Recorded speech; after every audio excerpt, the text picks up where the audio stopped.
Bonjour à tous et bienvenue à cette vidéo sur ondes et particules. Caractéristiques des ondes. Exercice 2. Le 11 mars 2011, un violent séisme se produit au large du Japon. Ce séisme a créé une onde mécanique progressive qui a engendré elle-même un tsunami sur les côtes.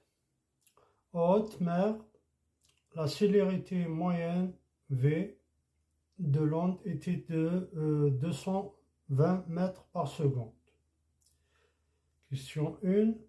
La ville Sendai se trouve sur la côte japonaise à 130 km de l'épicentre du séisme. Calculez la durée ΔT qu'a mis l'onde pour atteindre cette ville. Deuxième question. À quelle distance D de l'épicentre se trouvent les côtes californiennes atteintes par l'onde au bout d'une durée ΔT' égale 14 heures. Troisième question. Les côtes californiennes sont en réalité à 8000 km de l'épicentre. Quelle hypothèse peut-on formuler pour expliquer la différence entre cette distance et celle calculée à la question précédente?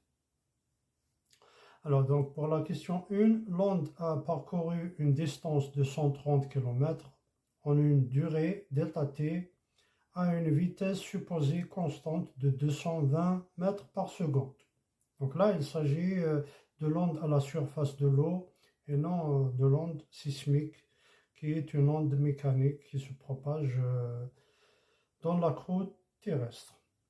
Donc on calcule ΔT, ΔT égale mm' sur la vitesse, c'est-à-dire la distance sur la vitesse, égale 1,3 10 puissance 5 sur 220, et ça donne 590,9 secondes, environ 10 minutes. Pour la deuxième question, ΔT' égale 14 heures, donc 14 fois 3600, ça donne 50 400 secondes, à peu près 5 10 puissance 4 secondes. Donc D égale ΔT' fois la vitesse, 5 10 puissance 4 fois 220, égale 1,1 10 puissance 7 mètres, égale à 1,1 10 puissance 4 km. Pour la troisième question, l'hypothèse, cette distance est inférieure à celle calculée, la vitesse moyenne de l'onde a donc été plus faible.